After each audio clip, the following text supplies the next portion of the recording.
kelan Quran kitab di kampanye. Sedih amat. Sedih amat, hina amat. Di dadana aya Quran, di otakna aya Quran. Kunaon atuh pake ngadoakeun bos gitu hina amat. Cicing kieu mah.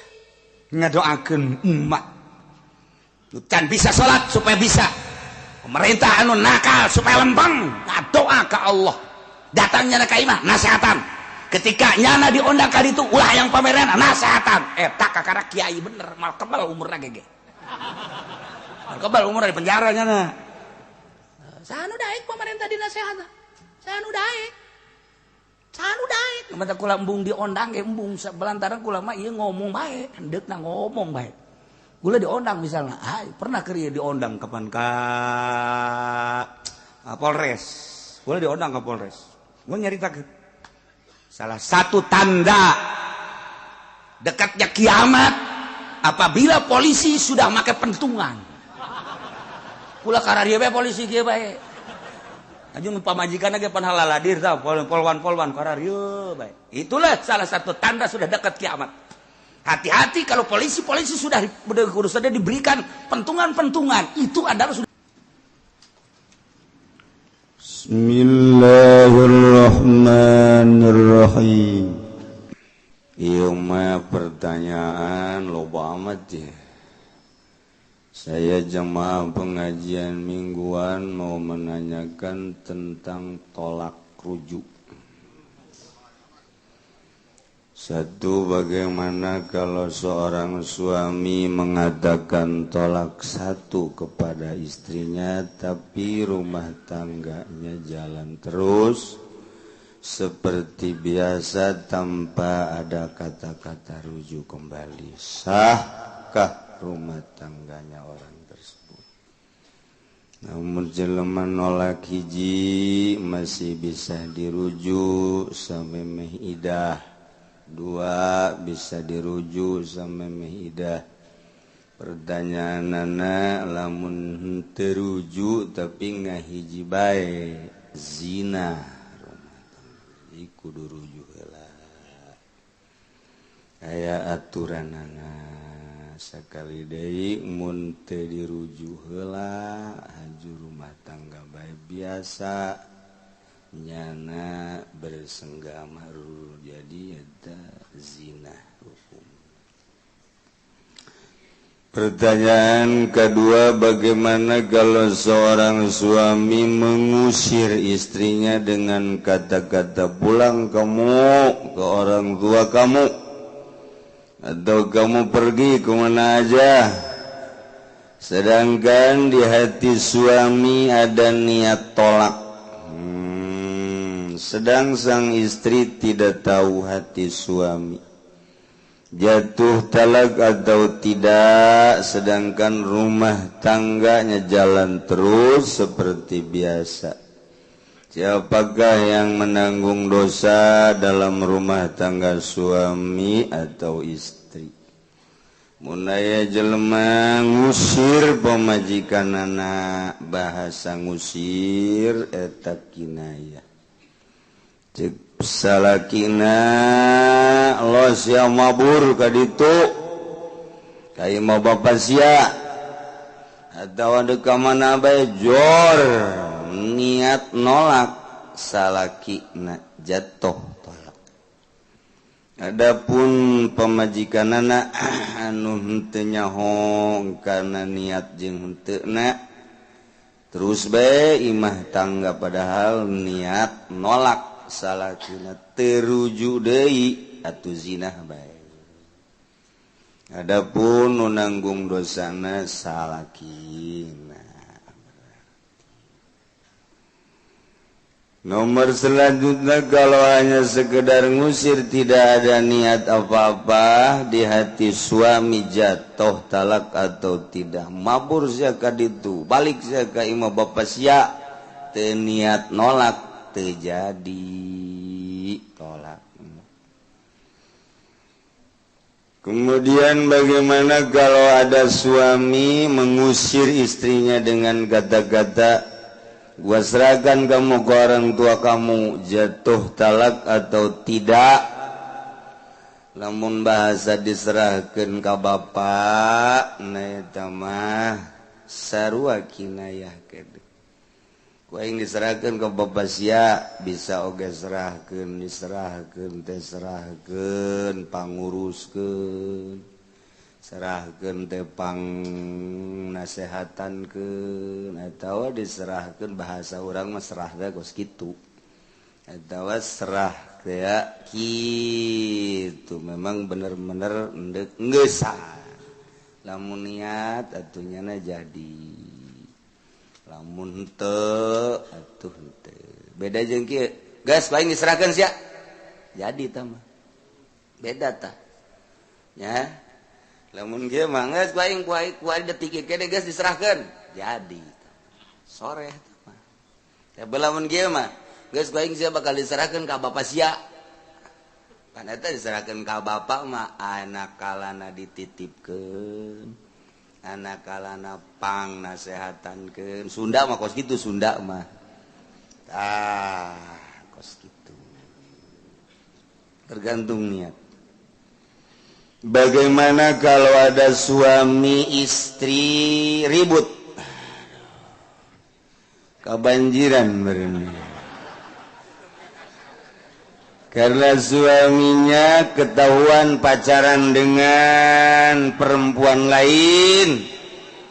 Untuk menjaga gengsi suaminya berkata, kamu ada yang mau gua kawinin. Kalau kamu ada yang mau gua kawinin. Jatuh tolak. Sebab seakan-akan nyana mempersilahkan kawin. Ngan aya bahasa kalau. Jadi berarti takleh. Lamun sia aya nu bogoheun ka sia geus ku aing dikawinkeun. Lamun nu bogoheun mah teu. Tah eta lamun aya nu bogoheun jatuh tolak. Mun teu Gitu. Naon deui udah loba banget sia nanya ka aing. Bagaimana kalau suami dan istri ribut deui. Suaminya mengatakan pada istrinya, sekarang mah kamu mau pergi kemana saja, gua tidak akan melarang kamu. Dan kamu juga jangan melarang gua mau pergi kemanapun. Dengan ucapan seperti begitu dari suaminya, istrinya balik bertanya kepada suaminya, bagaimana kalau ada seorang laki-laki yang mau sama saya? Suaminya menjawab, kalau ada yang mau silakan kamu kawin, jatuh talak atau tidak. Jatuh itu geus ngerahkeun sarua jeung tadi.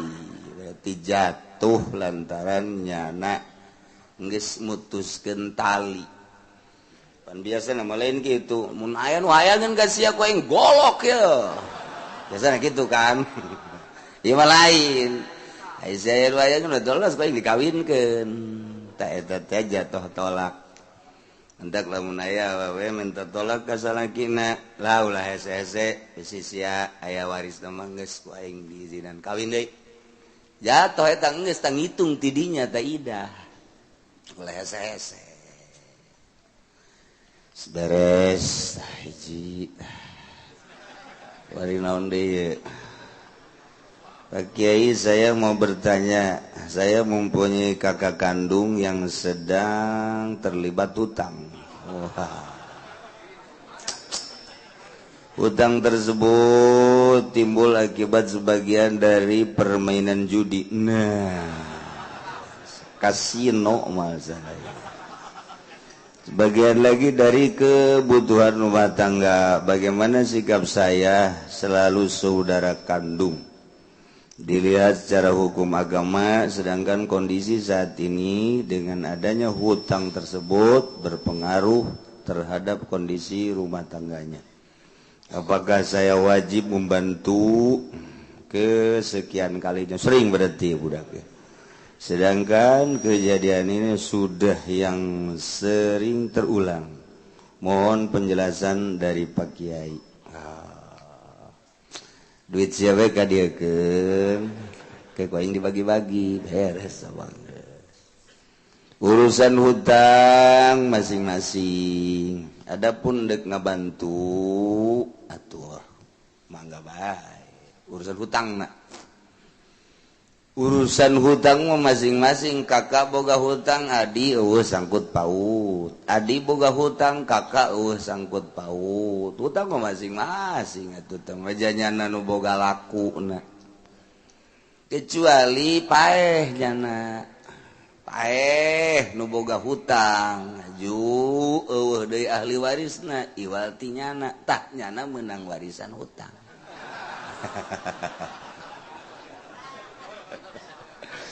batur mah hektaran nyana mah warisan hutang gitu. Adapun masalah ngabantu atuh boro-boro kadulur kadeng-dengen ge ai imkan mah boh urusan hutang boh urusan rumah tangga atuh bantuan tah masalagi imkan ngaranna nasehat. Nasehat eta aya anu ku duit, ku harta, ku tanaga, ku ceramah, nasehat teh ku omongan. Aya deui jelema ieu layu jasa. Ditanya ya, aduh abdi mah minta nasehat bae. Emang kunaon sia di kamari teu dahar.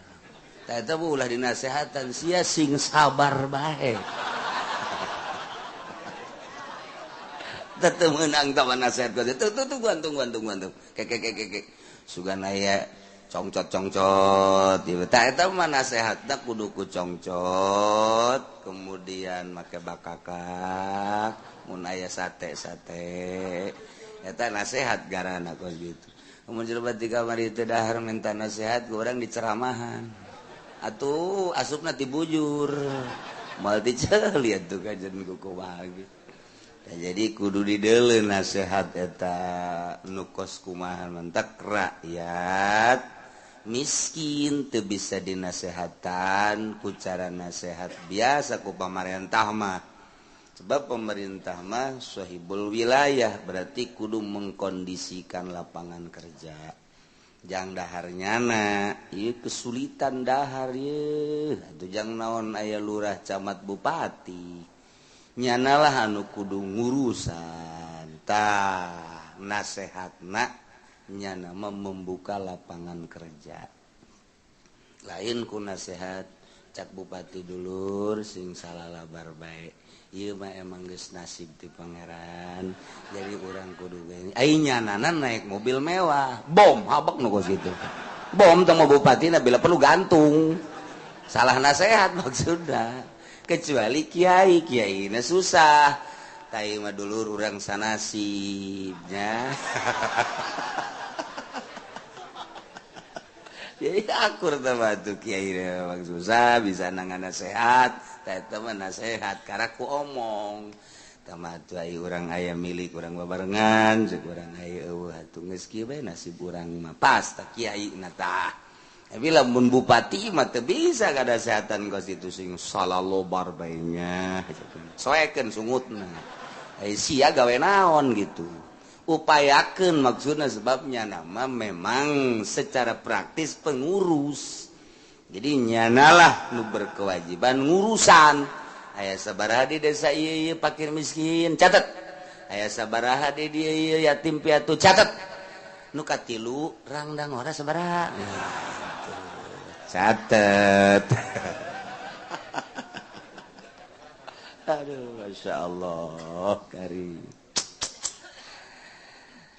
Kemudian menjelang haul minggu kaopat nu kamari hasilna alhamdulillah 39.500.000 hampir 40 kurang 500.000 sekedar informasi nu mudah-mudahan orang dipanjangkeun umur dibere sehat walafiat datang ka waktuna orang bisa mengikuti zikir sehingga bisa keketuk hati orang menjadi leuleus nemah jadi nikmat ibadah ka Gusti Allah Subhanahu wa ta'ala kasorot ku nur ilahi cahaya nabi cahaya para wali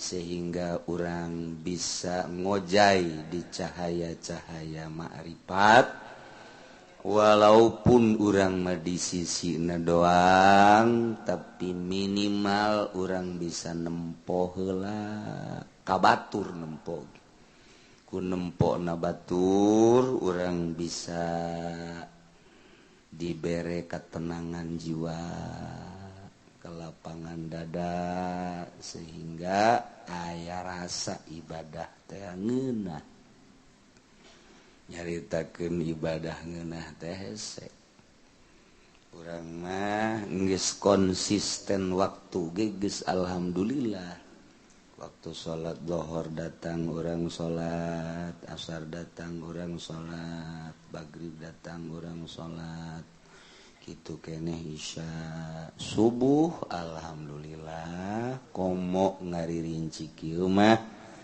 iya tadi bedek berangkat ka dieu subuh jam 7 karak subuh tetap anak ge nginti bebo abah salat duha cak anakna pas kunut pan duha si kunut bah ya loba omong sia Taye, alhamdulillah orang geus datang ke minggu kaopat minggu ieu berarti minggu kalima tere berarti pelaksanaan adapun ke pelaksanaanana sakumaha biasa di masjid kemudian undanganana kumaha Allah bae nu ngarsakeunana sebab atuh ngaranna ge ngundang urang luar negeri sanajan nyana geus komitmen atuh boro-boro ti luar negeri di dalam negeri ge kadang-kadang jam 12 peuting nyana geus bubaran karak datang diulah-ulah ge ulah lah yang geus bubar kajen kula mendek manggihan panitia bae Haji Pudoli pagaweana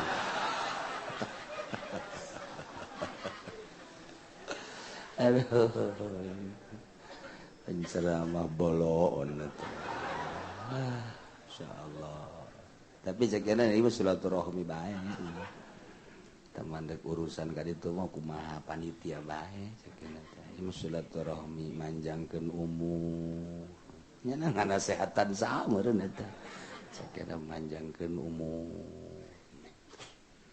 tah urang deuk nyaritakeun masalah haul masalah wali mah ieu kitabna nu ku urang diaji karangan wali Imam Zakaria Ansor Imam Ibnu Hajar Imam Nawawi Imam Rafi'i eta para wali-wali Allah subhanahu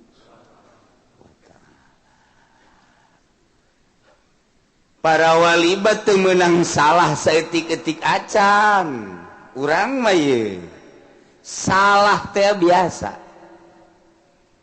nabi mun salah langsung ditegor ku Gusti Allah begitu pula wali teu beunang salah geus jadi wali sedengkeun salah mah biasa mentak ulah kaget aya jelema nu geus luhur pangkat walina turun didinya ge masih kene turun deui salah deui turun deui bila perlu balik deui ka biasa atuh di lembur urang ge nu kamari ieu si eta rapi jasa barang asup Golkar jadi kieu atuh eta kalimat contoh zahir we heulana kamari ieu mah ku rapi make sorban make udeng-udeng masyaallah sieup asana aju ceramah narapi barang asup Golkar kuari boga lepis tak kiai aduh sakumaha ngangon sapi ya kiai kiai di Australia mah lepis mah pada ngangon sapi aju kuari make dasi jadi tak kiai tata kan berubah zohir sanajan batin mau wallahu alam ngan zahir berubah kabelah dieuna deui nu biasanya na pengajian di masjid sering berarti kan dicabut tak ku Gusti Allah nikmat ngaji dipindahkeun kana nikmat ka pendopo pindah teh ka nikmatanana ngaji mah nu dikejar teh ganjaran ai di pendopo mah nu dikejar teh kitu nu dikejar teh kitu jadi nu dikejar teh naon karapode ta pindah kejaran ji cenah kiai lamun anu ke pendopo kumaha teh kieu masalah asal ulah pindah kejaran di masjid Allah nu dideuleu ganjaranana nu diteangan ka pendopo ge Allah nu dideuleu ganjaranana jeung ongkosna jadi pan jadi nambah tuh berubah tak eta keur dina zahir we kasalahan dicabut kamangpaatan teu saeutik nu tadina kiai geus boga di masjid teh mingguan 100 200 barang kuari dicabut kamangpaatan anak ku Gusti Allah teh ngan aya 20-an ditambah hujan ngecrek aya 2-an doang ngadu bako nya na dirinya tah eta dicabut kamangpaatan anak ku Gusti Allah ieu keur carita zahir ngan zahir itu biasa tapi lamun carita batin mah aya waliullah hampir mencapai derajat kutub Masya Allah luhur jasa ieu nyana geus tenang ibadah nikmat ngeunaheun ibadah teh lazat seakan-akan nyana teh neuleuh ka Gusti Allah bahasa neuleuh ka Gusti Allah sih kumaha atuh hese eta mah dia bakal bahasana geus seakan-akan neuleuh lain neuleuh ku ieu ai neuleuh ku ieu mah moal bisa la tudrikul absar wa huwa yudrikul absar moal kadeuleuh Gusti Allah mah Allah nu neuleukeun ka urang geus bisa asa dideuleukeun ge ku Allah geus hebat ieu mah geus asa neuleuh ka Gusti Allah berarti batinna hebat jasa kumaha sih contohna kiai asa neuleuh ka Gusti Allah teh bersihan batin bisa neuleuh kana afal Allah sebab setiap nu gerak digerakkeun ku Allah berarti menujuna kanu ngagerakeunana eta keur leuleutikanana belah dituna sifat belah dituna asma tah beuki luhur asa kadeuleuh Allah teh jeung eueuh da naon di dunia iwal ti Allah wali aya jelema geus luhur jasa kemudian manehanana kieu ngomong ka Gusti Allah lantaran gunung teh betus balon betus mah tuh aya gunung mah bitu aya bitu mah ban jadi aya gunung mah meletus salah bahasa sia ade aduh gunung betus balon betul gunung meletus terus ambalaya wali ngadua ka Gusti unjukan ya Allah ya Rabbi Gusti teh maha deudeuh maha nyaah ka umat Rasul nage deudeuh jeung nyaah tapi kunaon Gusti ieu gunung dibitukeun ku Gusti hingga loba nu korban dikutuk ku Gusti Allah sia mah ibadah bae urusan aing ieu kerajaan aing atuh kumaha aing bae turun sia kawalianana turun sat dia jelema biasa deh sakitu doang negor kunaon naha make jeung naha berarti eta kan keimanan ketauhidana luntur gana teh tante pasrah ka Gusti Allah matak dicoba kaayaan banjir kieu teh ka urang mah biasa nganahan-naha ge masalah kunaonnya banjir tadi Manado kunaon banjir teh di Jambi datang ka sing Ararapung Jakarta kunaon unggal tahun urang mah biasa bae nu nurunkeun ja emang henteu naik ieu emang urang mah sakikieu deuk sanu nurunkeun atuh sakikieu tapi waliullah mah teu meunang Gusti nah make jeung banjir beta Jakarta urusan sia bae ulah urusan aing ieu kan kerajaan aing langit nu aing bumi nu aing Jakarta nu aing banjir nu aing atuh kumaha aing bae dikerem-kerem kumaha aing sia make tatanya jeung ka aing sagala turun sia turun wali mah mun nanya kitu Masya Allah nu mah beda urang jeung wali beda. Nah, ieu mah carita aya wali nanya ka Gusti naha gunung make jeung dibitukeun ku Gusti sementara Gusti teh mah deudeuh mah nya masih ku ayana gunung bitu teh ieu jelema jadi korban bertanya sakitu turun sia turun nyana geus teu ngeunaheun deui ibadah peuting tunduh bae tah urang mun nyaritakeun wali peuting tunduh haju diakurkeun jeung urang itu emang aing mah tunduh bae ieu terus bae aing moal peuting biasana nikmat ibadah jeung zikir teh salat ieu mah eueuh berarti karasa kunyana alam teh berubah kan ketika di alam syariat naik ka alam torekat naik ka alam hakikat karasa terolai ku ari mah turun ti alam hakikat teh ka alam biasa di aing jadi kieu ye aduh berubah ya aing kasalahan ti mana ieu aing jaasana dahar nginum biasa ibadah biasa eueuh nu robah aing teh sugan jadi cinta dunia jah henteu sugan aing patula patali jeung makhluk jah henteu kok jadi pindah rasa ieu terus sababaraha minggu sababaraha bulan ditegor deui ku Gusti Allah melalui ilhamna impian datang bongan sia tauhidna luntur make jeung nanya naha mun bahasa Arab 5 pan teu meunang 5 ayeuna kaefa mun urang aja tauhid teu meunang nu luhur mah tah ieu mah bahasa teh kunaon tah ku sebab sia make jeung naha nganahakeun ka aing atuh kan karajaan aing atuh kumaha aing bae ngana-ngana ka aing sia eta kasalahan ceuriknya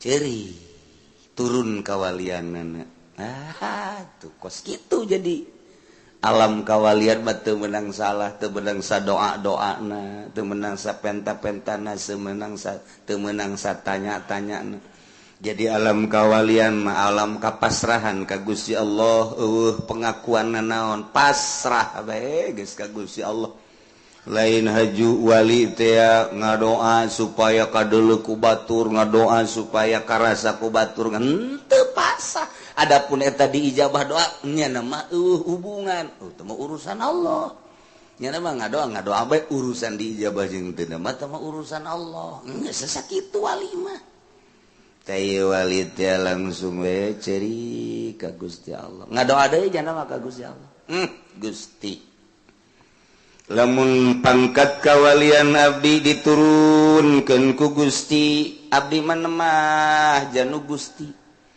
didamelna abdi ku Gusti didamel abdi ku Gusti jadi ibadah nang Gusti diangkat jadi wali ku Gusti diturunkeun ge ku Gusti abdi kasalahan karasa ieu kasalahan ti abdi andai kata abdi dikanarakakeun abdi mah jasa Gusti ngan aya pamenta abdi mah Gusti naon cak Allah lamun abdi dikanarakakeun abdi panggedekeun awak abdi pinuhan naraka ku abdi sorangan bae sehingga batur tempat di neraka sakitu bae abdi mah Gusti eta menta pohar eta menta cukup abdi sorangan di neraka hamba-hamba Gusti anu boga dosa supaya tempat di neraka dek di juru itu aya tak-tak abdi di juru itu aya tak-tak abdi gedekeun sang gede neraka abdi bae sorangan nu ka neraka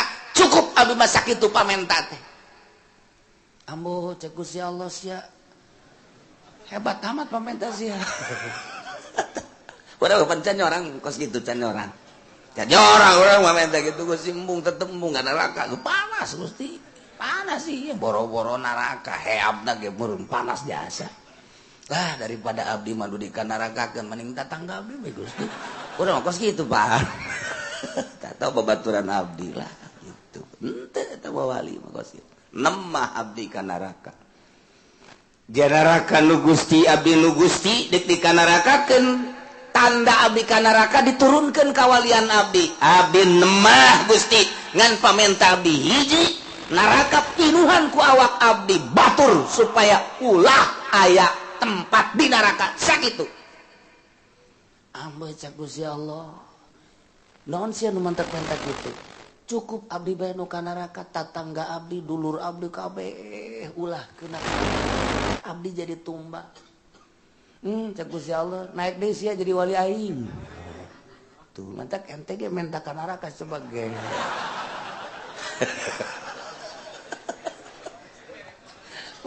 ya Allah ya Rabbi abdi mah hayang ka neraka bae Gusti nemah cak Allah teh kudu dipenta goblok emang siapa nu ka nerakakeun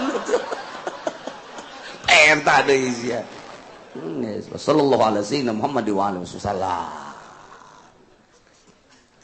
beda bae wali membuh lain dah dibantak komo urang mun carita manakib Tuan Syekh Abdul Qadir Al Jailani geus maklum di dunia di Banten maca manakib da koski di Jawa Tengah lain deui di Bandung ayangan Sunda ngan saeutik nu ngembangkeunana Bandung Garut Tasikmalaya saeutik teh mah sakanya hukula tapi nyebrang ke Jawa Tengah Masya Allah Jawa Timur luar biasa di dunia pohara nyaritakeun manakib Tuan Syekh Abdul Qadir Al Jailani nah ieu mah geus biasa tau manakibna kayak insyaallah kukula dicaritakeun ala kada ieu mah wali nu lain nafi ngaranna seperti kitu diangkat deui nya jadi wali deui ti harita nya istiqomah aing moal nanya moal naon ka Gusti Allah cek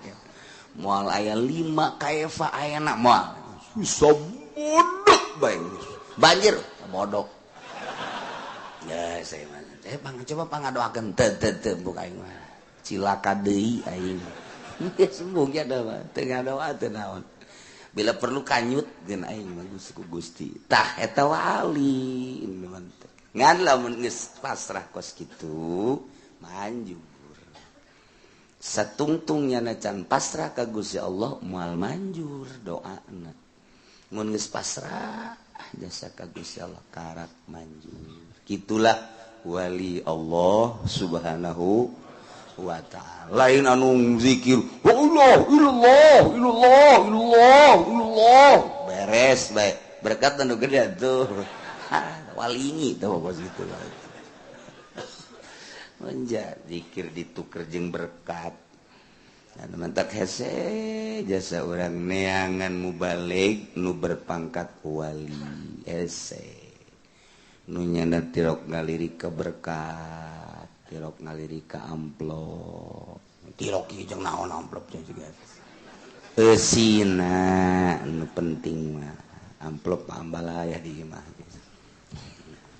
nyaritakeun seorang waliullah Bal'am bin Ba'ur wakila cek sakaul mah nabi tapi nu masyhur adalah wali. Kehebatan Bal'am bin Ba'ur nu geus teu asing deui lantaran boga santri ge teu kira-kira 12.000 nu bisa hiberna 500 mun ngadua aras kadeuleu oyag-oyag eueuh hiji doa nu ku Gusti Allah henteu diijabah ku hebat-hebatna Bal'am bin Ba'ur tetapi sakitu hebatna Bal'am bin Ba'ura tipolesednya maut kafir iman teu kabawa na'udzubillah min dzalik wa bin dzalik masyaallah sakadar dibobotohan ku dunya bisa diijabah doa teh lantaran dina hate eueuh dunyaan di jero hate eueuh rasa agung di jero hate eueuh rasa mulya nu ngancik di jero hate teh kaagungan jeung maha kawasana Allah pol rasa kituna otomatis doa diijabah tapi kuari diberi hadiah ku masyarakat jeung ku pamarentah kulantaran manehanana diberi hadiah teh titah ngadoakeun teu beres ka Kangjeng Nabi Musa alaihi sabab Kangjeng Nabi Musa deka negeri kelahiranana di Palestina nyana titah dakwah di Israel tapi terhambat di jurang tih akibat doa Bal'am bin Ba'ura Masya Allah poha ilah Bal'am bin Ba'ura cinta dunia mimitina diberi hadiah ku raja ku masyarakat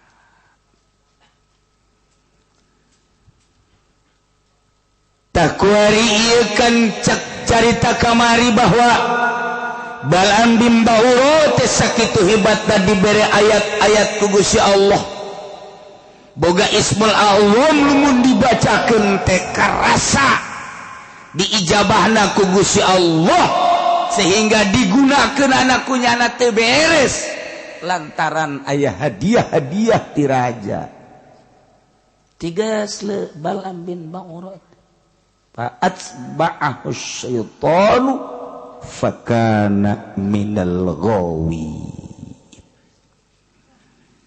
ayat nu sakitu lobana di jero dada lepas seakan-akan eueuh we ayat dibaca mah dibaca ngan disungut doa dipake ceramah unggal peuting kunyana 2-3 panggung tapi teu asup kana jajantungnya baheula ieu mah sok aju kasinggung pansalakho minha kaluar nya tina ayat mantak daek babarengan jeung pamarentah nu zalim babarengan jeung pamarentah nu zalim mah masalah lamun urang beneran dek kana sehatanana tapi urang hayang babarengan teh hayang pamerena jeung hayang bersandingna dan lain sebagainya ieu tidak sawarena kiai nu cilaka kiai nu ngadoakeun pamarentah zalim ngadoakeun kana kazolimanana cilaka eta kiai sanajan udeng-udengna saguede bakul cilaka Masya Allah sing hararade ieu ayatna bacakeun ayat walau syi'na larafa'nahu biha walakinnahu akhlada ilal ard wattaba'a hawahu famathaluhu kamathalil kalb Allah karim walau syi'na lamun kaulanu agung jeung lamun kaulanu agung ngersakeun larafa'nahu maka niscaya kaula ngangkatkeun ka Bal'am bin Ba'ura diangkat ila manazilil ulama kana martabat-martabat manzilah derajat-derajat ulama Jadi nak Allah ngangkatkeun jeung nurunkeun teh Gusti Allah Agung sing hade. Walau sina lamun kaula nu agung ngersahkeun laropa naon niscaya kaula ngangkat ka Bal'am bin Ba'urah nu dibere ayat teh. Bihaku ayat diangkat ila manazilil ulama. Kamanzilah manzilah martabat darajat-darajat ulama dengan cara bi an nuwaffiqahu lil amal. Ku kaula dibere taufik daek ngamal. Masyaallah karim. Da batak lamun ku Gusti Allah dibere taufik ngamal teh ngamal hampang. Hampang beramal teh. Asal diuk maca sholawat, jadi teh otomatis injection. Masyaallah. Itu otomatis.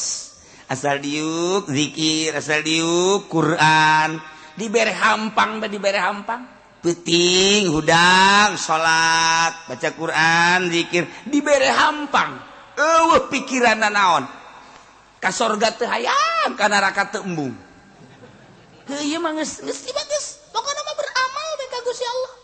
Hampang geus kan urang mah kuari beramal teh hayang ka sorga embung ka neraka. Ya, tah mah kelas TK tah mah kos kitu mah. Ya beramal kos kitu teh kelas TK. Sia kudu eta ibadah we hayang ka sorga TK. Nol gede. Ibadah nu hebat mah lain kitu. Sia eta kudu eta mah raja amat salat jeung segala maca Quran. Ih, atuh ieu mah panita Allah bae. Mun sia hayang ka sorga bae mah nu sorga nu Allah nu rek ngasupkeun Allah kumaha Allah bae. Masih mah meureun mung ka neraka. Urusan neraka eta mah urusan Allah. Ieu mah pokona mah deuk kalaksanakeun parentah Allah bae. Geus sakitu urusan ka sorga jeung ka neraka kumaha nu bogana bae. Tah urang ngadegeun ngeunaheun.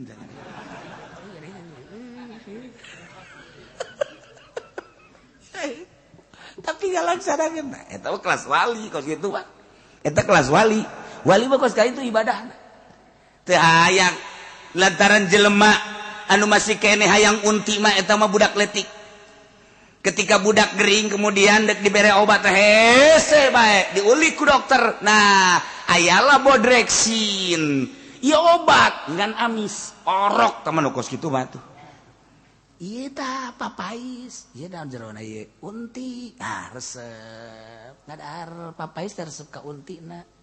Ngadahar papais teh resep untina aya nangkaan dan lain sebagai cawat eta orok nu kos kitu. Ibadah ge ieu teh aing mah resep biasa aya sorgaan. Ya eta orok teh kos kitu. Komo teman, ieu lamun dibaca sekean, beuh warung maju. Beuh tah mah eta mah orok can lahir. Geus parajas. Ikir carita keikhlasan. Aju menang tante gitu menang. Ikir carita ikhlas kelas tinggi. Menang mah menang bae daripada nya minta ka Gunung Kawi. Ye atuh bandingan maca ayat naon ieu ayat teh wa azin fil nasi bil hajiyatu karijala wa ala kulli dhamir yatina min kulli fajin amiq. Eta teh paranti ngaramekeun warung. Lamun warung kan warung bae. Urang boga toko, urang boga warung, urang boga material, urang datang ka nundutan berarti parah. Berarti nu meuli eta datang ka nundutan mah tuh. Tah sibuk mah ieu can kaladean geus aya deui mul ieu can kaladean ieu wah eta ngaran rame. Nah, ieu ayatna wa azin fin nasi bil hajj. Ya tu kerijalan bakal datang jelema di kulli fajin ami di berbagai daerah. Uji ada datang kabeh ka warung urang ngahutang kabeh. Beak geus kabeh. Aduh. Nang saminggu tutup urang. Maju pede kunaon tutup ludas kabeh. Akibat daun wa adzin pinasi. Teu beunang kitu tah ngawiridan teu beres. Ngawiridan nu mantep. Tah ceuk kiai sabaraha ngawiridan. Oh eta mah urusanna khususon ge. Atuh khusus tah mah teu meunang dibrejakeun di dieu. Ngawiridan sabaraha mimitina jeung tah mah kudu make sapi. Wah ceuk kitu beres sabaraha. Ulah ke sia mararaju teu bari ibadah. Ulah geus nu aya ge teu kadahar. Lah cenah bareng kieu mah teu nyaho manusia sok ka uzon ka aing. Tuh. Ieu horeg kersaning Gusti. Walau syi'na la rafa'nahu. Lamun kaula nu agung ngersahkeun la rafa'nahu. niscaya kaulah ngangkatkeun ka Balaam bin Ba'ur bihaku ayat-ayat anu ku kaula dibikeun ka maranehanana diangkat ila manasilil ulama datang ka derajat ulama-ulama anu soleh lain sembarangan ulama carana bi an wafiqahu lil amal ku kaula dibere taufik daek ngamal.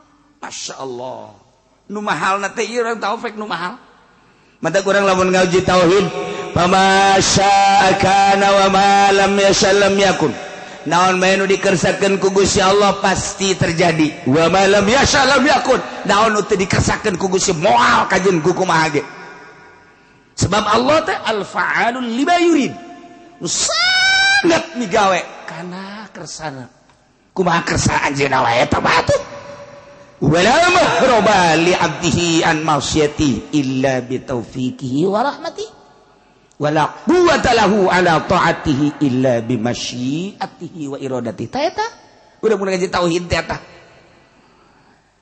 tempat mabur tina maksiat ka Allah teu bisa urang dek kabur tina maksiat moal bisa kecuali ku taufik Allah kabur da jelema ti maksiat ku taufik moal bisa jelema kabur di hareupeun orkes di hareupeun nu joget kecuali boga taufik dibere taufik ku Gusti Allah mabur moal bisa mabur tina mabok kecuali ku taufik Allah moal bisa mabur tina zina kecuali ku taufik Allah moal bisa mabur tina korupsi kecuali ku taufik Allah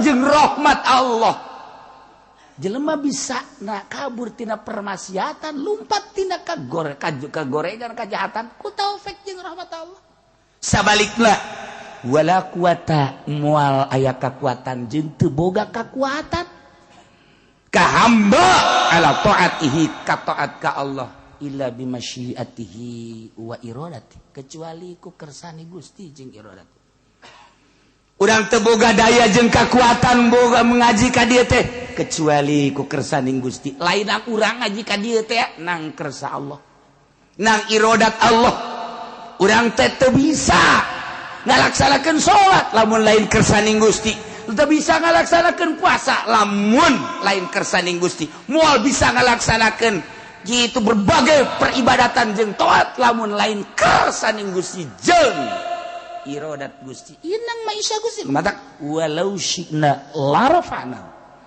berarti ku Gusti Allah teu diangkatkeun derajat lamun ku Gusti Allah deuk diangkatkeun derajat teu babari wae dibere daek jelema ngaji masantren betah sanggeus masantren betah getol di pasantrenna haji dibere paham ku Gusti Allah sanggeus paham daek ngamalkeunana balik ka imah bener-bener ngamalkeunana meureun dikersakeun ku Gusti Allah endeup diangkat haji daek bae baca Quran deui di imahna ge daek magahan budak pentingna daek bae urad wirid baca selawat zikir dibere hampang bae kituna teh tah aya undangan ke pendopo diberi embungnya nama aya duit nama dikiriman di dahar mulai tara ada 3 setik teh palesan setik aja nyana ngomong ngarep-ngarep kamari mah ya kiriman ira kiriman nah mulai geus alhamdulillah kamari aya tokoh Golkar sumping masyaallah horenganan Golkar mah balager jagana teh ih sekali ngaguriwalna mantep jasa aju ku jana dipeta nomor teleponnya bapak nomor teleponnya berapa sih nah, Kiai goblok tolol teman Kiai goblok lain nanyakeun telepon Allah nanyakeun telepon bupati segala gubernur segala DPR itu Kiai goblok berapa mukos gitu mah telepon Allah nuku ditanyakeun emang Kiai jauh itulah nanya ka aing telepon Allah mati mimiti Fatihah datang ka qul a'udzu birabbin nas eta telepon Allah sok gerage baca nembalan Allah ge a'udzu billahi minasyaitonir rajim bismillahirrahmanirrahim alhamdulillahirabbil alamin eta keur teleponan jeung Allah waduh arrahmanirrahim maliki yaumiddin teu kataekan deh haji heuai kieu sopan saya cek Allah ke teleponan jeung ai heuai ai jeung bebenesia bau mani nyilip keur lobaan ge keke punten nyari ai telepon we ge we wah teh kugal edeg gitu teh jelema wah urang ge masih nyili beula eta telepon jeung makhluk mah jeung Allah kakarak Ar-Rahman Ar-Rahim soek bisa teh sungut sia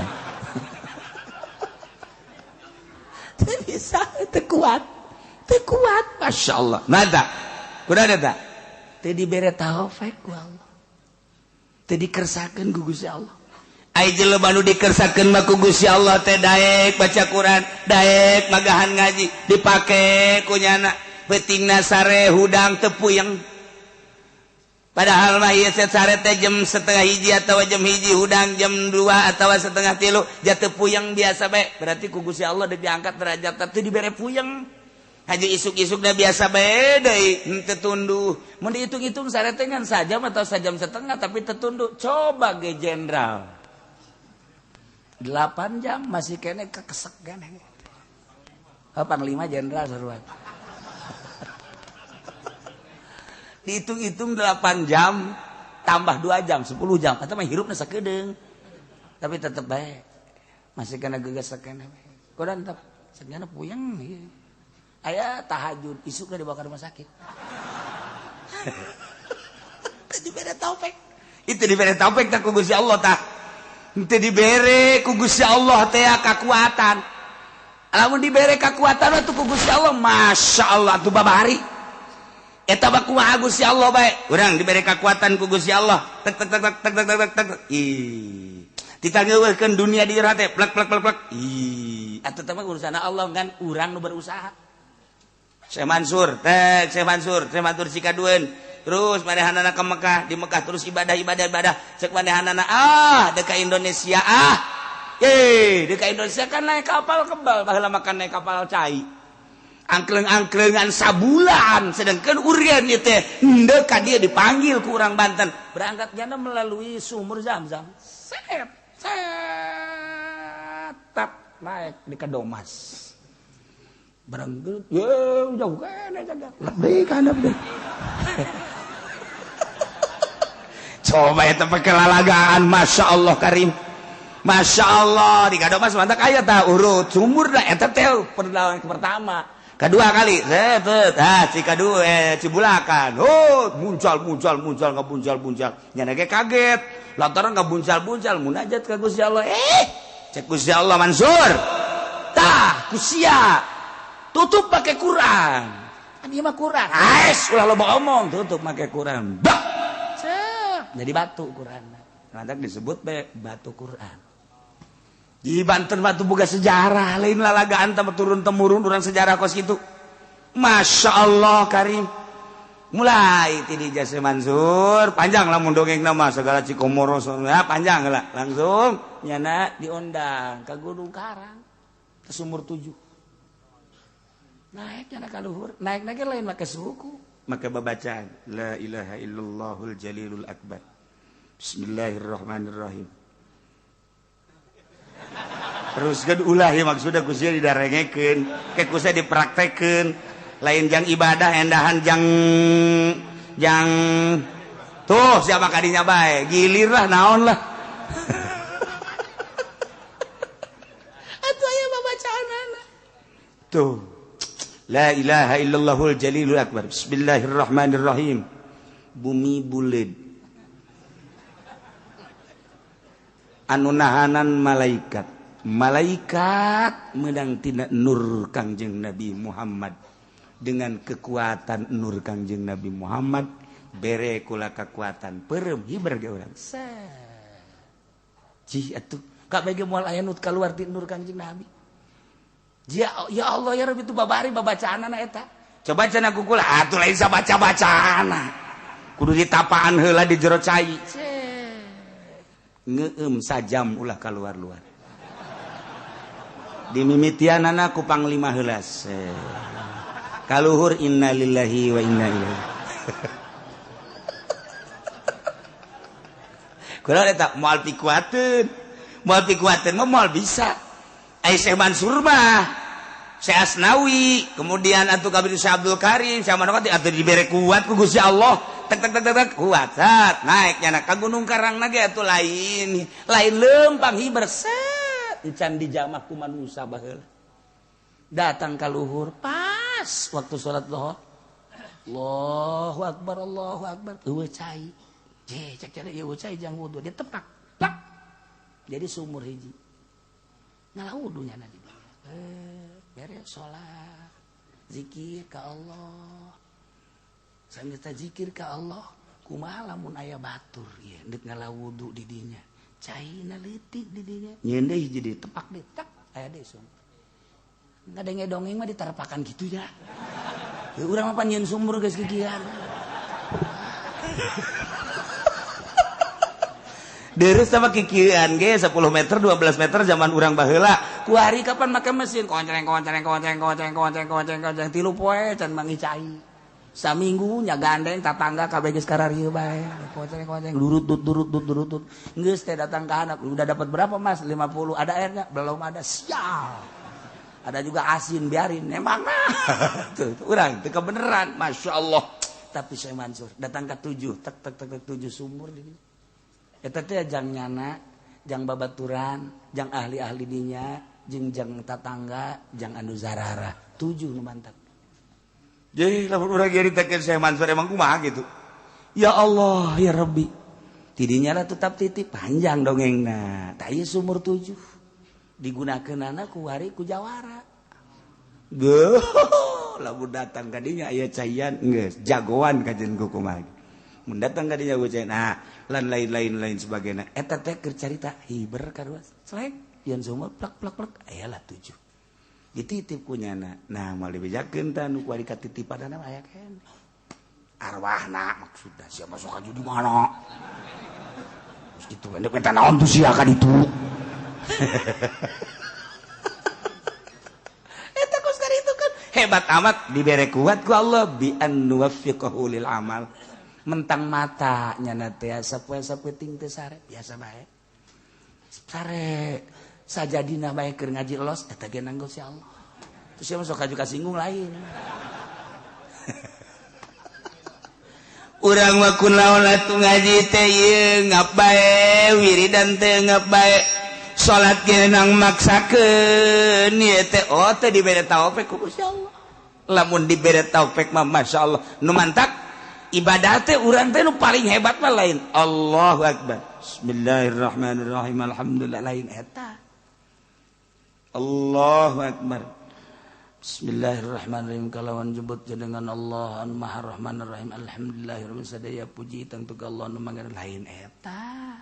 Salat mah asli mah nah, salat kos gitu mah bupati ge kos gitu gubernur kos gitu aya keur salat kabehan santri ge kos gitu kabeh tah salat jajabur tah kos gitu salat jajabur tah salat nu asli mah lain gitu salat model Kangjeng Nabi nu Kangjeng Nabi lamun salat teh cek Kangjeng Nabi teh asa ngobrol jeung Allah sehingga hazan kariweuh kesedih eueuh di bawah salat mantap di mana pusing Kangjeng Nabi mah salat kuncina kan kitu dina hadis di mana pusing baik pusing dunia maupun pusing akhirat pusing agama salat tentrem sebab tas kapanggih jeung Allah urang mah mun kuari keur centrang salat puyeng sabalikna urang mah salat bae ada pararuyang aing kudu tah salat puyeng aing mah reungit ambalayah reungit nyara rocoan ka aing itu kuat beda. Itu diberi taufik mah diuk ke tentrem, duk baca sholawat gedah. Ya Allah, tak kuat taufik lah. Nah, iyalah ketika kiai-kiai diberi taufik ku Gusti Allah daek ngamalkeun Al-Qur'anul Karim, daek ngamalkeun isi kandungan Al-Qur'anul Karim nu diterjemahkeun ku para ulama-ulama, ku para salafus sholih. Makanya na leuwih hati-hati, leuwih apik, leuwih hati-hati, leuwih apik, leuwih hati-hati. Emang dek diangkat meureun ku Gusti Allah. Jadilah sholihin, naik jadi waliun min auliyaillah. Nang Allah dikersakeun ku Gusti Allah, dibere daek, dibere mantep, beramal teh sehingga asa jeung Allah teh nang Allah lain nang nyana. Ketika ku Gusti Allah dak diturunkeun ilmu aya di nyana, Quran aya di nyana. Naon kitu ngaranna maca kitab aya di jana hukum aya di jana dah teges le baranglah nyana jeung pamarentah baranglah nyana jeung partai lain jore jeung partai jeung pamarentahna kudu asal ulah hayang pamerena ulah ngadahar pamerena sebab ieu keur berangkat sabilillah yo jingjing kurang bupati jingjing kurang gubernur sing bener sia dibere duit ulah kunaon emang leutik kudu gede we tolol ieu we ulah urang berangkat yuk urang rarapih ieu Banten urang rarapih ieu Jakarta ulah segala dipimpin ku kafir segala nanaonan iya teh mah negara tuh sepenting mah jujur bae dek jujur kumaha kafir pugu ka dirina ge ngabohongan bahwa pangeran teh caknya batu ca dirina bae ge gezolimin zolim atuh ngomong ka batur ulah sok ngomong teh di Jakarta kiai boy ini mah kafir juga adil cakna dalil teh podo sero sia mah tuh ku pangeran ge teu ngarti nya dek adil di mana tuh jang dirina ge zolimin zolim atuh komo jang batur kararesieun ngomong kos kitu bae ge aing mah ngomong kos kitu ge ieu mah keur jelema bae ieu cenah loba teu dianggap jelema aja ku aing mah tuh aduh aya ge panglima di dieu tuh eta prajuritna pan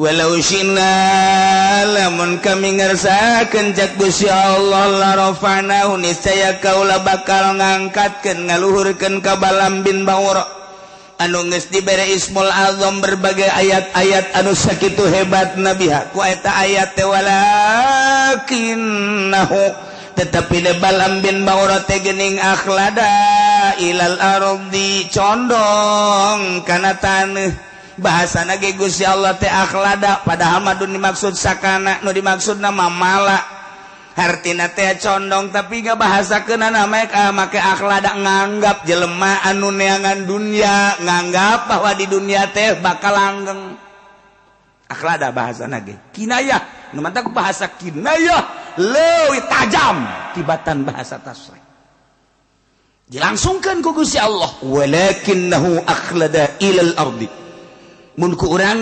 disogolkeun tetapi de Balam bin Ba'ura nganggap langgang di muka bumi ieu sehingga ayat-ayat Ismul Azam sakitu hebatna diojol ka dunia mantap kiai mulya eta teh ku Quran kiai mulya eta ku kalam ulama kiai mulya ku rahasia-rahasia ibadah nyana disebut kiai diojol ka partai Golkar goblok tah kiai secuil dunia hila kemuliaannya diojol datang ka dolor kabehan wajib milih Golkar namun teu milih Golkar sia ujianana cilaka tuturkeun ati Allah wa atiur Rasul dengekeun ku urang teh kiai eta sabaraha taun kakuatanana ujianana ngubrus ka sumur parem bener sadaekna bae tuh ngomong teh atuh sederhana bae sih cara Kipu Doli endek mah maksudnya sederhana bae itu dulur gitulah atuh aya waktu mah urang hayu bae darah rukung lingsem heuh kalem atuh jero mah akur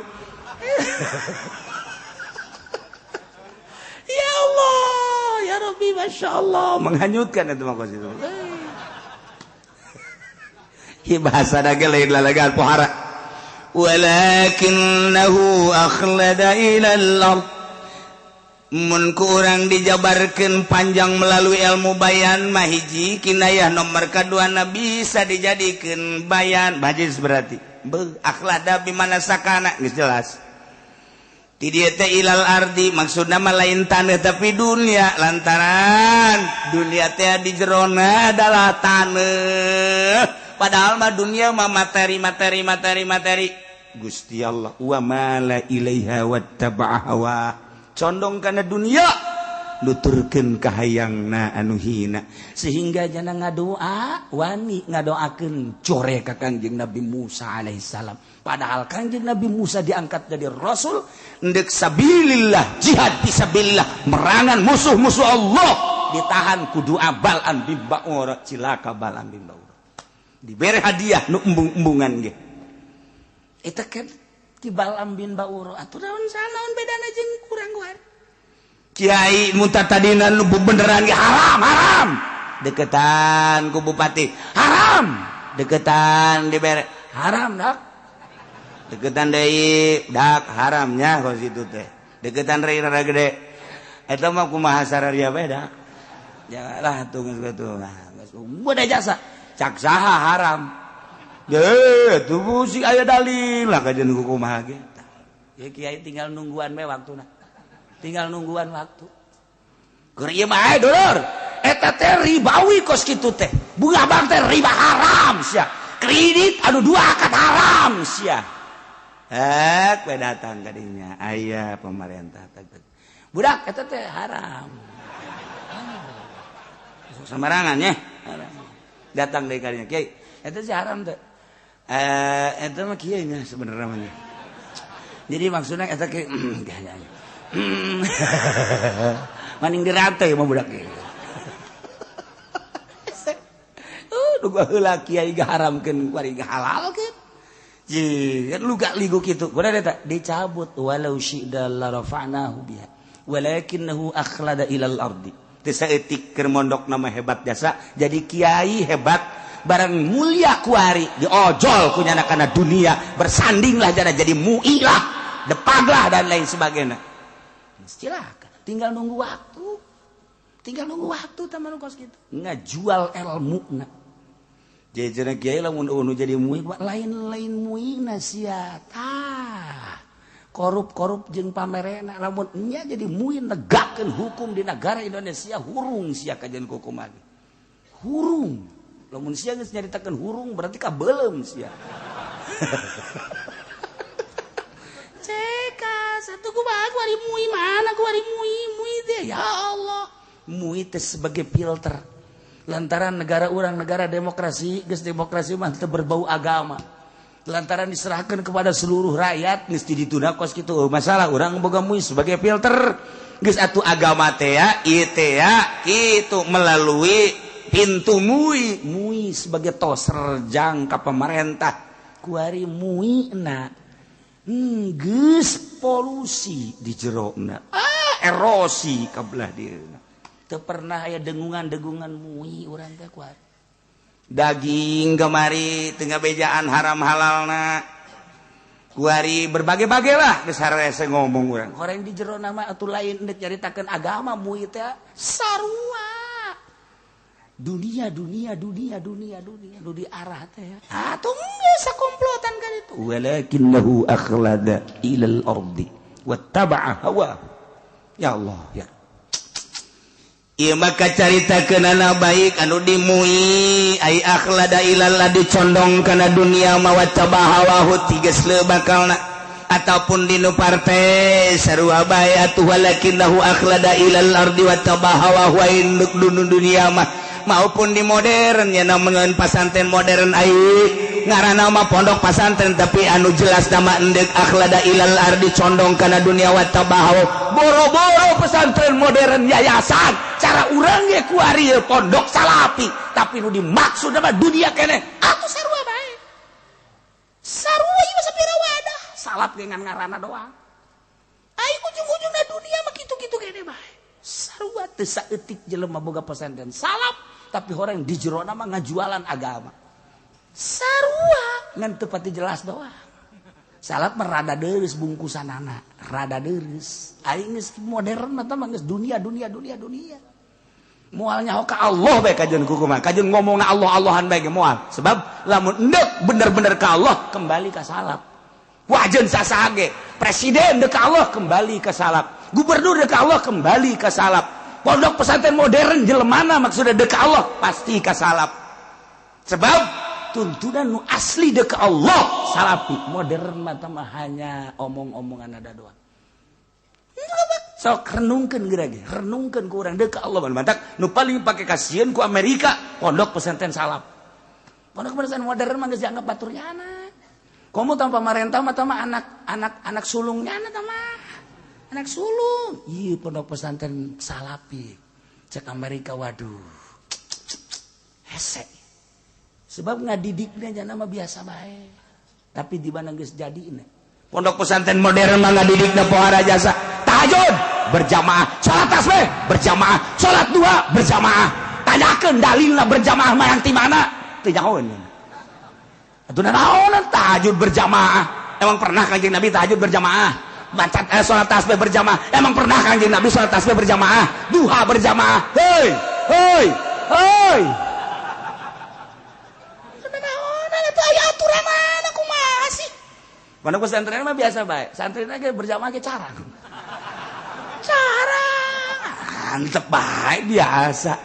Ngan kiaina ngadoa ya Allah ya Rabbi si eta tilok berjamaah Gusti tama ai kira-kira bakal bener lalaunan Gusti ulah sekaligus supaya daek bela mulai magrib doangnya na hiji isya magrib isya subuh mati lok engke ge nyana tah sabulan 2 bulan mikirnya dua jeung isya dua pesantren salap bagus gitu tentrem adem kalem tapi di mana geus daekna sebab berangkap tina nurani henteu kapaksa ya nama masyaallah geus lamun geus kos kitu loba jelema sorangan ibadahna tetep bae di kota di gunung akur bae nah lamun tadi cara tadi mah tadi berjamaah-berjamaahkeun asal teu berjamaah bae teu tahajud salat tasbih diberjamaahkeun asal teu berjamaah bae teu salat tasbih boro-boro masyarakatna kiaina ge teu salat tasbih eta kiai goblok nungguan berjamaah bae hayang di kiai-kiai kiai nu asli mah tilok kiai abi ngiring berjamaah ulah sorangan bae sorangan horeng tilok nya ge sial teh kiai pisan kos nu ikhlas teh kitu pareng nipu sarua. Iqbal Ambin Banguro nyana teh kapincut ku dunia akhlada ilal ardi wattabahawa pamere pemerintah pamere tokoh akhirna tigesle nyana ngadoakeun jahat ka Kangjeng Nabi Musa alaihis digambarkan ku Gusti Allah famasaluhu kamasalil kalbi tahmil alaihi alhas au tatsrukuhu yalhas sifatan jelema model ban lambin bahoro mah eta percis okos anjing masyaallah kumaha eta anjing-anjing tayin tahmil alaihi lamun anjeun ngusir ngahardik yalhas anjing mangelel bae aya anjing datang ka urang-urang digebakeun hus anjing mangelel tatrugu atawa diantep ku urang teu digebakeun tetep bae yalhas digebahkeun ngelel teh digebahkeun ngelel sebab nyana mah jadi watek ngelelna kiai anu cinta dunia kos Balam bin Ba'uro eta teh kos kitu sipatanana kos anjing selalu ngelel bae lantaran di jero hatena dunia ngelel kos anjing naudzubillah min halik persis digambarkeun li'anna lasat tabi'atun asliyatun fi lantaran ngelel eta watak anjing anu asli pakadzalika halul haris ala dunya kitu kene jelema anu kasengsem loba terhadap dunia in wa'atahu lamun ente mapatahan ka jelema anu cinta dunia la yaqbalul wa'da moal daekeun narima kana papatah tetep bae neangan akur jeung nyana dunia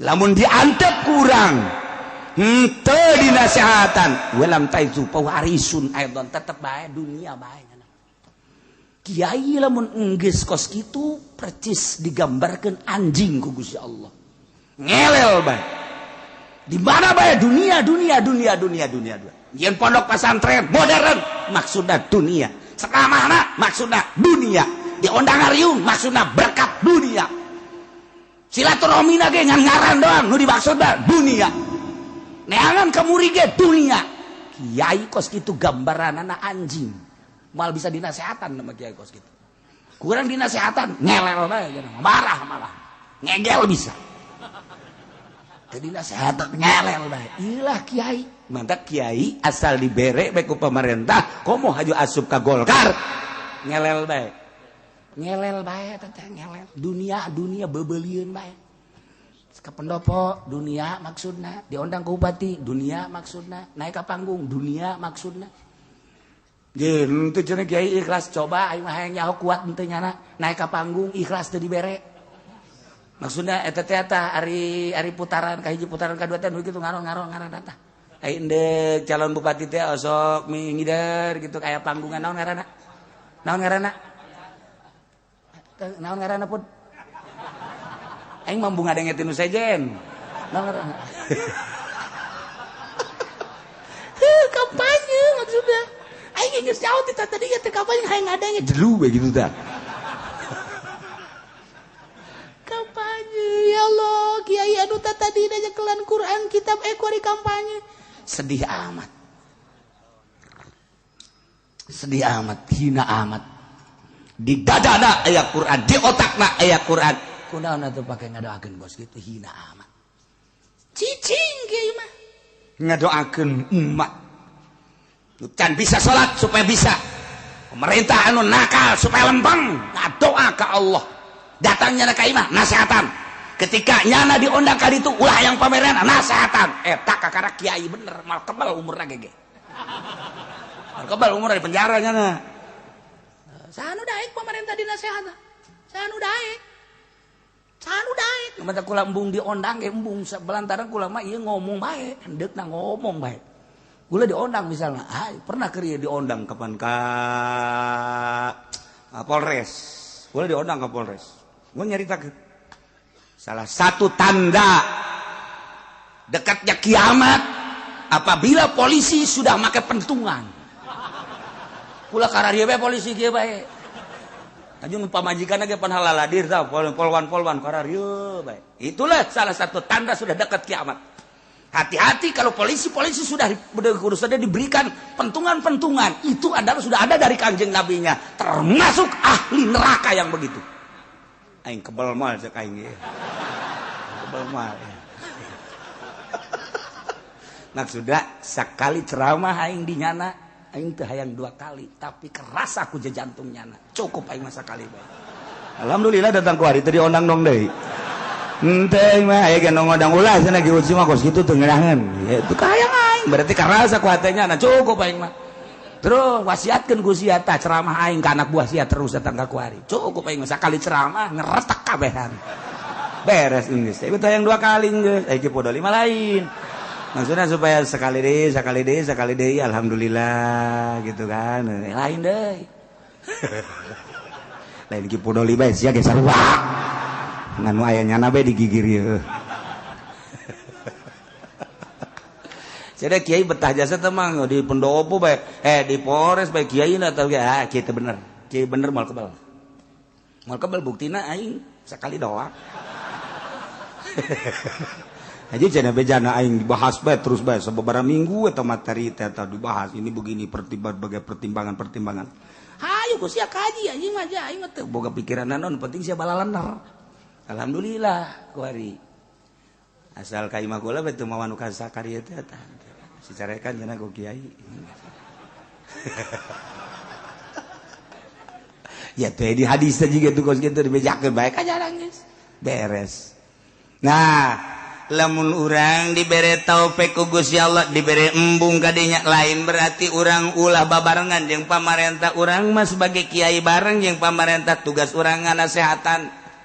Lain urang ulah babarengan jeung jelema nu judi bareng jeung nu judi tapi urang mah tugas ngasehatan. Ulah kaget lamun kiai bareng jeung pemabok keur ngasehatan. Siapa sih sok sariri gitu dianggap bareng burung kiai. Tuh ya iyalah Bal'am bin Ba'ura sakitu hebatna condong kana dunia digambarkeun ku Gusti Allah kos anjing ngelel bae. Dina kesimpulanna jelema cinta dunia komo kiai ieu adalah anjing berarti. Masya Allah. Anjing mah parabna teh kotoran di mana-mana lapar naon bae tai ge kunyana di dahar bangke ge kunyana di dahar bangke taikunyana dileglegkenyana utah-utah nage dileg-leg etalah gambaran anjing geus kiai anu cinta dunia dibereko pamarentah awalna tigeus eta teh sarua jeung ngadaharan bangke utah diletakan deui mantak embungeun masyarakat ngaji ka Kiai Golkar teu hayang di mana bae lain di Tangerang bae Serang Pandeglang Jawa Tengah Jawa Timur teu daekeun kunaon ruhanina ngambe bau sebab nyana ngaletakan utah nyana tanya kurang sia teh ngaji ka henteu emang kunaon henteu lah aing moal bae emang kunaon sia teh ngaji henteu siapa henteu bae henteu mun ditanya kunaon sih henteu aya henteu bisa ngomong nyana embung bae aing mah wih, pancetnya pinter jasa. Nyaho aing ge geri mah nyana asana pinter ngeunaheun ku ari mah teu ngeunaheun. Hei, nyana kan make jubah. Aing nyaho, jubahna ge loba. Pana teu sia henteu, nyaho teu hayang aing ngaji ka nyana. Teu hayang. Pondokna pan geus agreng nang pamarentah 2 tingkat. Anak sia teu dikarinyakeun. Henteu. Kunaon emang? Henteu lah, geus ngomong sia. Teu daekeun ngajawab teu bisaeun. Ku sebab naon teu bisa ngajawab teh ruhani teh mah. Ruhani teh mah hese ngajawabna atuh nyaho aing hese jadi teu hayang. Pancen sia imana deukeut lain deukeut-deukeut deui dulur mah. Ari sia teu ngaji henteu. Atuh sia engke kumaha eta nyaho aing bingung. Ari sia joret lain teh aing nyaho nya dulur nya pinter nya tapi aing teu hayang ngaji kajana. Emang kunaon loba omong sia. Teu daekeun rohani. Sebab naon ngaletah lamun kagambar ku waliullah mah kadeuleu. Nyana teh utah diletakan deui, bahkan ngising diletakan. Kos anjing we kos kitu. Masyaallah karim. Ieu cak lain cak kula cak Allah. Cak Allah. Siapa bisa pajar cak aing we lah ki uci bibisaanan. Cuma didengekeun bae kos kitu ge didengekeun bae. Ai kasih ka ditu ngaji ai ka aing henteu.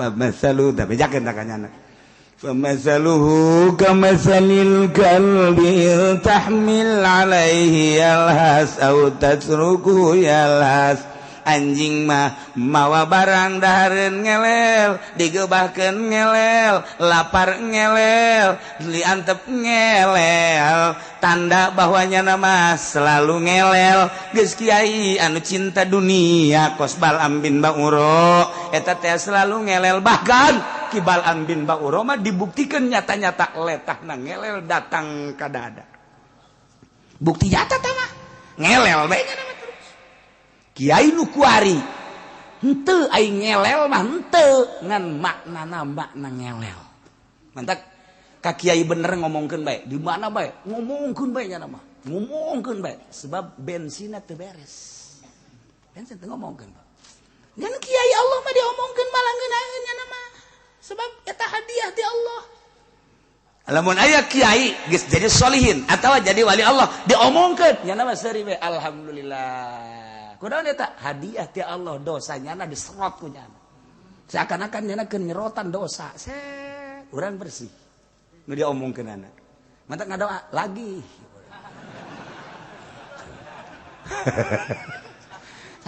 Moal robah ku diomongkeun moal. Moal robah ku dihasudan moal. Sebabnya nya nama geus teteg Allah hiji bae. Masyaallah ieu gambaran anjing lain lalagaan.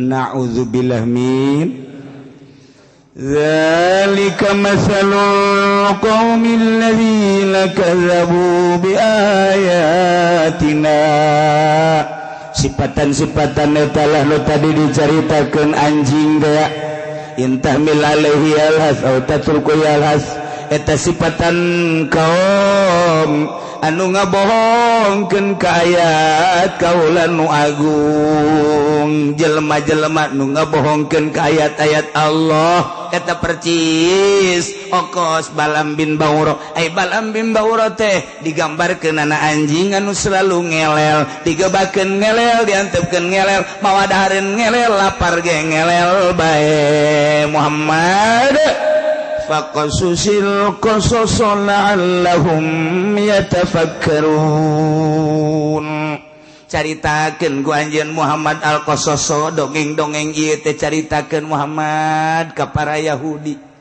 dongeng Bal'am bin Ba'ura anu digambarkeun seperti anjing yakni kesimpulan jelema cinta dunia teh ieu adalah seperti anjing yakni jelema anu ninggalkeun agama ngajual agama eta teh percis kos anjing Muhammad faqasusil qasaso bejakeun dongeng-dongengkeun ku anjeun Muhammad ka para Yahudi khususna umumna ka urang kabehan maksud la'allahum yatafakkarun manawa para Yahudi teh berpikir bahwa jelema nu cinta dunia teh horenganan gambaranana anjing anu kadituna lamun nyana tadabur mikiran tafakur ayu minun engke nyana bakal ngimankeun ka Allah tadina Yahudi percaya ka Uzair jadi percaya ka Kangjeng percaya ka Allah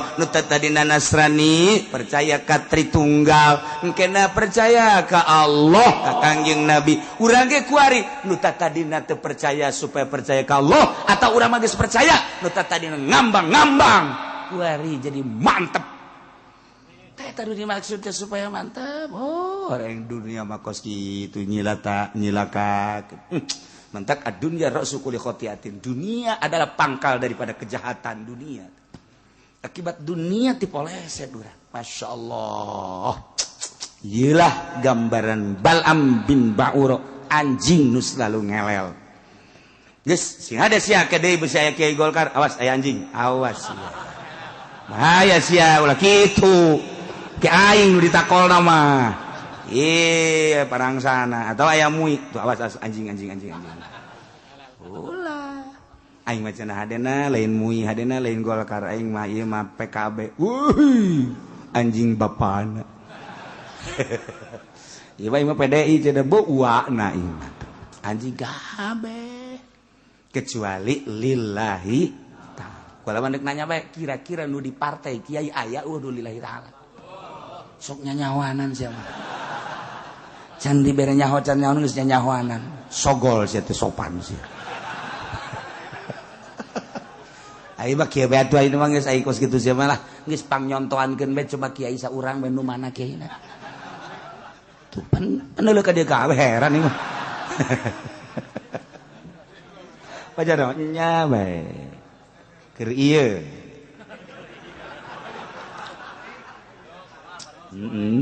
kamari henteu kuring ngamimitian deui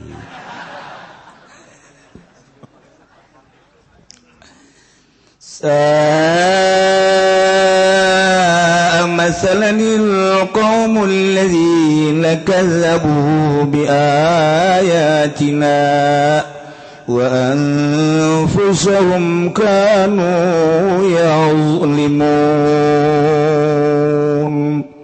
Allah alam bemoro di panggoreng-goreng nasipatan kaum yani jelema nu ngabohongkeun ka ayat kaula nu agung ceuk Allah oge panggoreng-gorengna kaum mah anu kanu yazlimuna anfusahum anu ngazalim ka dirina eta lah pangjore-jorena kaum teu percaya ka Allah jahat zalim ka dirina percaya ke Allah cinta dunia sehingga ngagesle cinta dunia mengkol akhirna tengah hiji jeung nu bener kos ki Bal'am lain kuduna mangadukung ka Kangjeng Nabi Musa alaihissalam dalam rangka li'ilai kalimatillah sabilillah endahan nyana nu ngahalangan jihad na Kangjeng Nabi Musa berarti bertolak belakang datang ka kuari jelema cinta dunia jeung kiai-kiai anu beneran tengah hiji bae kiai ieu ka ditu ieu ka dieu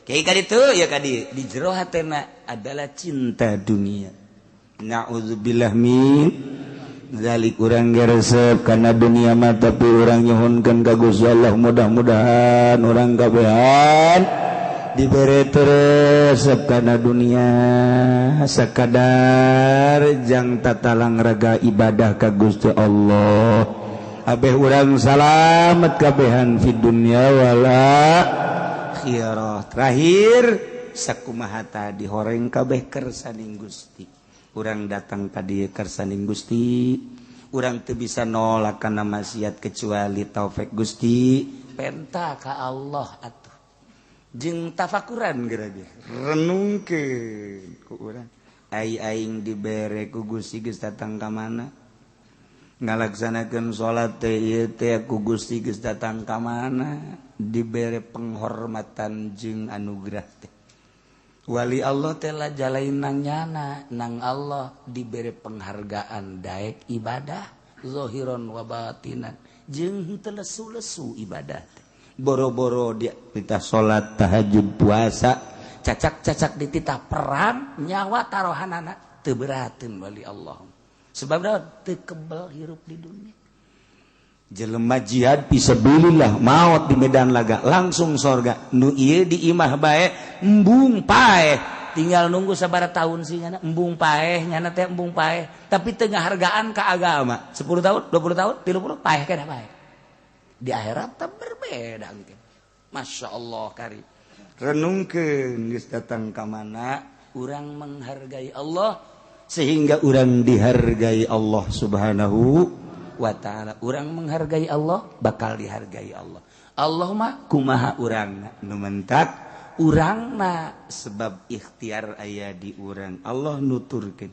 kegeus dibere ngeunaheun karakter hampang ketika geus dibere hampang eta lainang urang anugerah Allah Subhanahu wa ta'ala makin diaku makin nutup mantak kiai nu mantak diangkat jadi wali teu ngaku jadi kiai teu ngaku jadi kiai jeung teu ngaku tukang ibadah ai urang mah pan masyaallah dipamer-pamer aing asal teu tahajud bae rada nyeri awak insyaallah rada nyeri ya insyaallah teu ngaji bae aing mah sapoe asana puyeng eta mah geus bae beak kabeh beak ngaji beak tahajud beak salat ya beak kabeh dihapus kabeh ku Gusti Allah aing mah asana sapoe teu sedekah asana ngageter heuh ngageter bae mah mana sih fakir miskin geus disiapkeun bae maksudna eta mah geus kalakuan aing eta mah geus masyaallah aing mah geus jadi adat kos kitu teh beuh siling sama mata sing ngomong aya kuari jelema eta wallahu a'lam bissawab.